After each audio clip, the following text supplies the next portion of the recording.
दोस्तों, क्या हो अगर दुनिया में औरतों का राज हो और मर्दों की ज़िंदगी मुश्किल हो जाए, उनकी आज़ादी छीन ली जाए और उन्हें हरैसमेंट का सामना करना पड़े। आज की हमारी इस कहानी में ऐसा ही कुछ होने वाला है। आपको ये कहानी यकीन मानिए बहुत पसंद आएगी। तो चलिए शुरू करते हैं। कहानी शुरू होती है और हम डेमन नाम के एक आदमी को देखते हैं जो कि एक मल्टी बिलियनर था। इसके पास मानो सब कुछ था, पैसा, लड़कियां और ताकत। हर बार की तरह इस बार भी डेमन इस लड़की के लिए एक गिफ्ट लाया था जो कि उसके साथ कल रात थी। फिर डेमन अपने दोस्त फ्रेड के साथ मीटिंग के लिए जाता है।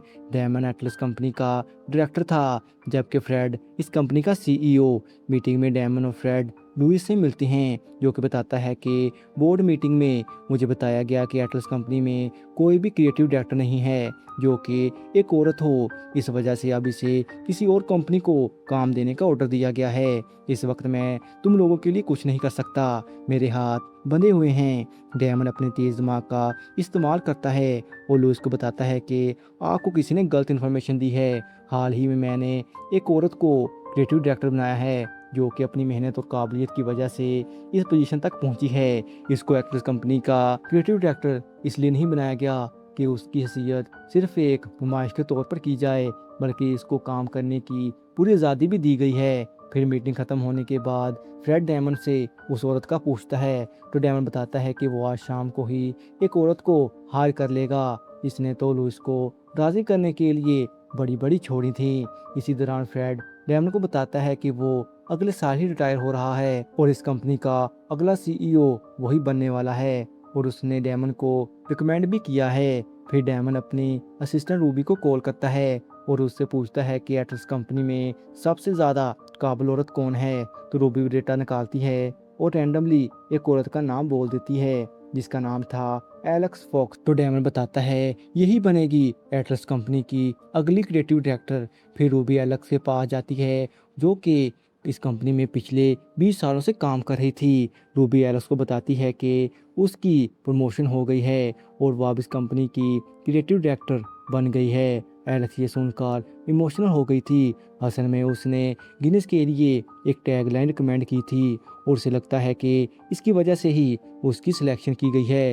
लेकिन यहाँ तो कुछ और ही मामला चल रहा था। आज डेमन की माँ का बर्थडे था जिसका गिफ्ट रूबी ने पहले ही बनाकर रख दिया था।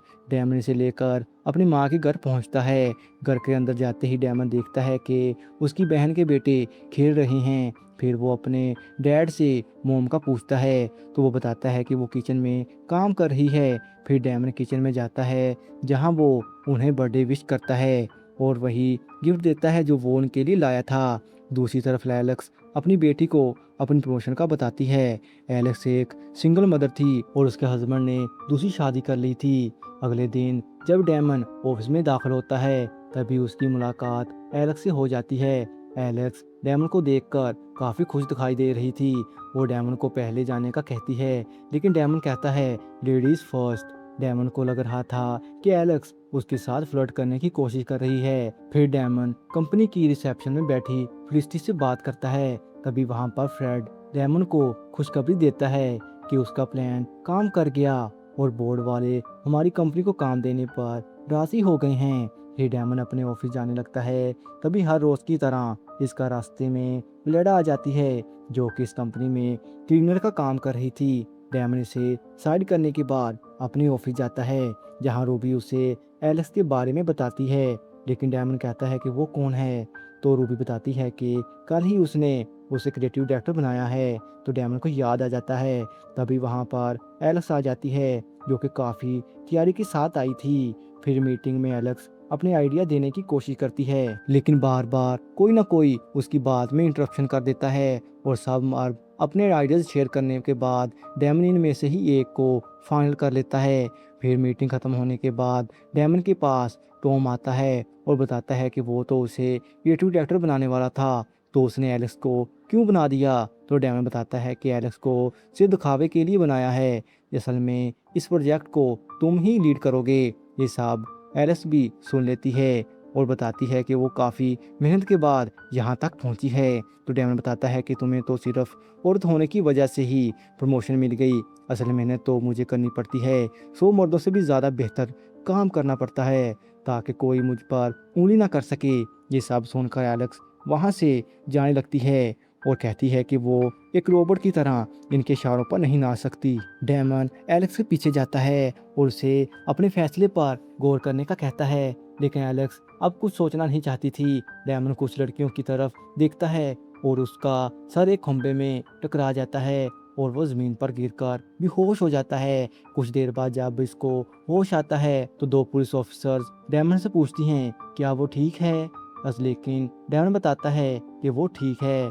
फिर वो वापस बिल्डिंग में जाता है और अपने ऑफिस जाने के बाद वो देखता है कि सबके कपड़े चेंज हो गए हैं, जैसे कोई फैशन शो चल रहा हो।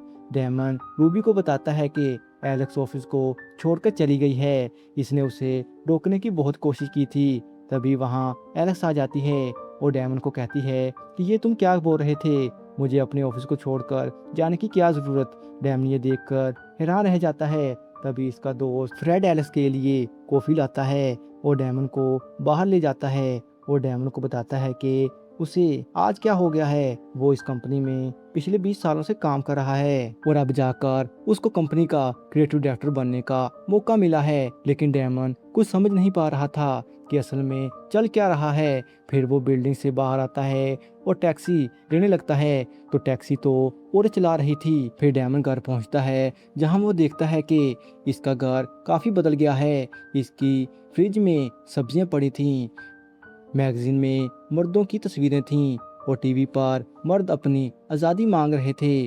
तभी वो एक बिल्ली को देखता है और टैक्सी लेकर अपनी माँ के घर जाता है। घर जाते ही वो देखता है कि उसके भांजे एक दूसरे के बाल बना रहे थे और उसका साला क्रिस भी उनकी मदद करता है। फिर डेमन अपनी मोम और बहन सनी को देखता है जो कि टीवी देख रही थीं। डेमन उनसे डैड के बारे में पूछता है तो मोम बताती है कि वो तो किचन में खाना बना रहा है। फिर डेमन किचन में जाता है और सच में उसका डैड खाना बना रहा था। डेमन ये देखकर बहुत ज़्यादा हैरान था कि उसका डैड तो कभी भी किचन में काम करने के लिए नहीं गया, तो वो आज कैसे खाना बना रहा है। फिर डेमन वापस उसी खंबे के पास जाता है और बार बार इस खंबे में अपना सर दे मारता है, लेकिन इसकी हर एक कोशिश नाकाम जा रही थी। फिर डेमन पास के एक पब्लिक बेंच पर बैठ जाता है और सोचने की कोशिश करता है कि वो किस तरह वापस अपनी दुनिया में जा सकता है। तभी उसके पास एक भिखारी आदमी बैठ जाता है। वो बताता है कि पहले इस दुनिया पर मर्दों की हुकूमत होती थी, लेकिन अब सब बदल गया। ये सुनकर डेमन उससे पूछता है कि तुम्हें कैसे पता, क्या तुम उस दुनिया से हो। तो भिखारी बताता है कि तुम वापस इस दुनिया से जा सकते हो जहाँ से तुम आए थे। तो डेमन पूछता है कैसे, तुम्हें एक बदलाव लाना होगा। तो डेमन पूछता है कैसा बदलाव। तो भिखारी बताता है कि तुम जिस कंपनी में काम करते हो तुम्हें वहाँ का बॉस बनना होगा। इस तरह डेमन के अंदर एक उम्मीद की किरण चमकती है और वो अगले दिन तैयार होकर बस से ऑफिस पहुंचता है। इस दुनिया में मर्दों को गाड़ी चलाने की इजाज़त नहीं थी। खैर डेमन ऑफिस जाता है और उस कंपनी की सीईओ फेलिसिटी को देखता है और फिर फेलिसिटी के साथ फ्लर्ट करने की कोशिश करता है, लेकिन उसकी ये कोशिश बड़े बुरी तरीके से नाकाम हो जाती है। फिर मीटिंग में डेमन अपने आइडिया शो करने की कोशिश करता है, लेकिन एलेक्स और उसकी टीम इसकी किसी बात पर भी ध्यान नहीं दे रहे थे और बार बार इसमें इंटरप्ट कर रहे थे। अब डेमन सोच में पड़ गया था, अगर कोई इसकी बात नहीं सुनेगा तो इसकी प्रमोशन कैसे होगी। फिर डेमन अपनी बहन सनी के पास जाता है और उससे पूछता है कि वो ऐसा क्या करे जिससे औरतें इसकी बात सुने। तो सनी बताती है कि उसे खूबसूरत दिखना होगा। तो डेमन सनी से खूबसूरत दिखने के लिए मदद करने का कहता है। फिर वो डेमन के लिए काफ़ी शॉपिंग करते हैं और एक थेरेपिस्ट के पास भी जाते हैं जो इसे डाइट करने का कहता है और अपना वज़न और भी कम करने का कहता है। डेमन हर रोज़ कसरत करता है और काफ़ी मेहनत के बाद वो अपनी डाइट और एक्सरसाइज से अपने जिस्म को काफ़ी फुर्तीला और चुस्त बना लेता है और काफ़ी दिन बाद अपनी लुक को बेहतर बना लेता है। जब डेमन ऑफिस में जाता है तो सब औरतें डेमन को देखकर हैरान हो जाती हैं। डेमन फेलिसिटी के पास जाता है और उसे भी अपना दीवाना बना लेता है और फेलिसिटी से उन्हें भी उसके साथ बोर्ड मीटिंग में ले जाने का कहता है। तो फेलिसिटी इसके लिए मान जाती है। मीटिंग में एलेक्स अकेले ही सब कुछ हैंडल कर लेती है, फिर मीटिंग ख़त्म होने के बाद फेलिसिटी डेमन को डिनर पर इनवाइट करती है। फिर डेमन सनी के पास जाता है और उससे पूछता है कि अगर प्रमोशन के लिए कोई उसे ऑफर दे तो उसे क्या करना चाहिए। तो सनी बताती है कि ये इलीगल है, तुम्हें वहाँ नहीं जाना चाहिए। तो डेमन इसका उल्टा करता है और फेलिसिटी के घर पहुँच जाता है। लेकिन इसी रात फेलिसिटी की मौत हो जाती है। सुबह को फेलिसिटी के फ्यूनरल पर डेमन फ्रेड को बताता है कि वो इस कंपनी का सीईओ बनने वाला था, लेकिन फेलिसिटी की मौत हो गई। तो फ्रेड बताता है कि फेलिसिटी कई लोगों को डिनर पर इनवाइट कर चुकी है, लेकिन आज तक कोई भी इस कंपनी का सीईओ नहीं बना, तो तुम कैसे बन सकते थे। फ्रेड बताता है कि कल को एक मीटिंग होगी और अगले सीईओ को चुना जाएगा, लेकिन डेमन को इस बारे में कुछ भी नहीं पता था। ये सुनकर डेमन फिर से अंदर से टूट जाता है और एक बेंच पर बैठ जाता है। तभी उसके पास वो भिखारी आता है और उसे इतनी जल्दी हार ना मानने का कहता है। तभी डेमन का दिमाग काम करता है और वो बताता है कि कंपनी कल को सीईओ चुनेगी, अभी भी उसके पास मौका है।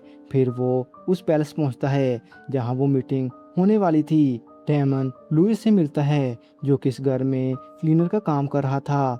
रात को डिनर में डेमन ग्लेडा को इम्प्रेस करने के लिए एक गाना गाता है और सब लोग इसकी तारीफ करते हैं। फिर ग्लेडा डेमन को एक पार्टी के लिए इनवाइट करती है जहां पर एलेक्स भी उनके साथ जाने का कहती है। फिर पार्टी में पहुंचकर एलेक्स और डेमन काफ़ी ड्रिंक करते हैं। फिर रात को एलेक्स, डेमन और ग्लेडा वापस घर आ जाते हैं।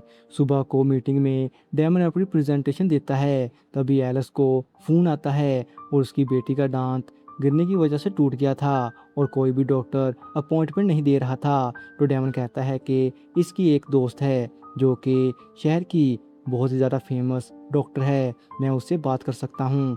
तो डेमन पूछता है और सनी टाइम दे देती है। फिर एलेक्स उसे भी साथ चलने का कहती है, लेकिन डेमन बताता है कि वो अभी मीटिंग को छोड़ना नहीं चाहता, लेकिन ग्रेडा भी उसे उसके साथ जाने का कहती है। फिर वो मान जाता है और वो सीधा हॉस्पिटल पहुँचते हैं। एलेक्स डेमन को थैंक्स कहती है इसकी मदद करने के लिए। फिर डेमन कहता है अब मीटिंग ख़त्म हो चुकी होगी, इसलिए वो वापस घर जा रहा है। फिर कुछ वक्त बाद एलेक्स ग्लेडा के पैलेस पहुंचती है जहां वो डेमन को ग्लेडा के कमरे के बाहर देखती है।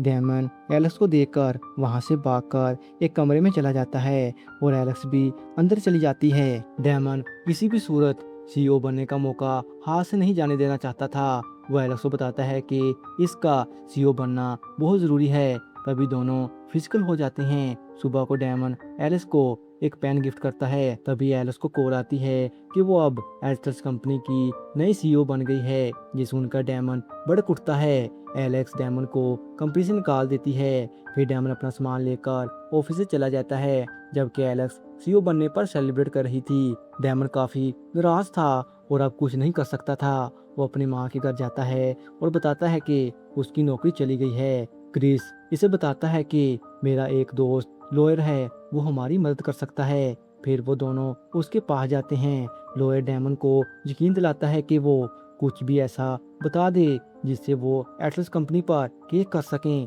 जब वहाँ ग्लेडा एलिस से पूछती है कि उसने डेमन को नौकरी से निकालने से पहले उसके साथ कुछ ऐसा वैसा तो नहीं किया, तो एलेक्स बताती है कि वो एक बार फिजिकल हुई थी और अगले दिन उसने उसे नौकरी से निकाल दिया। डेमन के पास अब मौका था सेक्सुअली हैरेसमेंट का केस करने से। वो अब एटलस कंपनी का सीईओ बन सकता था, लेकिन वो कुछ नहीं कहता। कुछ टाइम बाद एलेक्स को पता चलता है कि डेमन ने उस पर कोई केस नहीं किया। तभी उसकी नज़र इस पेन पर पड़ती है जिसे डेमन ने उसे दिया था।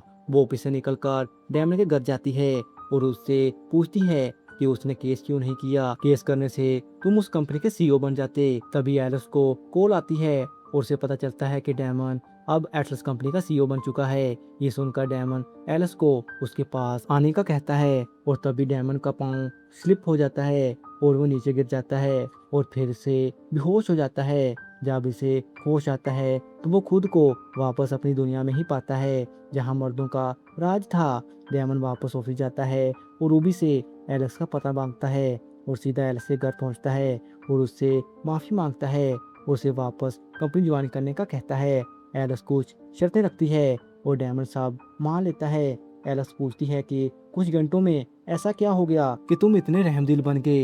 इस तरह डेमन सुधर जाता है और एलेक्स एटलस कंपनी की क्रिएटिव डायरेक्टर बनने के बाद काफ़ी मशहूर हो गई थी और इसे काफ़ी अवार्ड भी मिले। और इसी के साथ हमारी इस कहानी की एंडिंग होती है।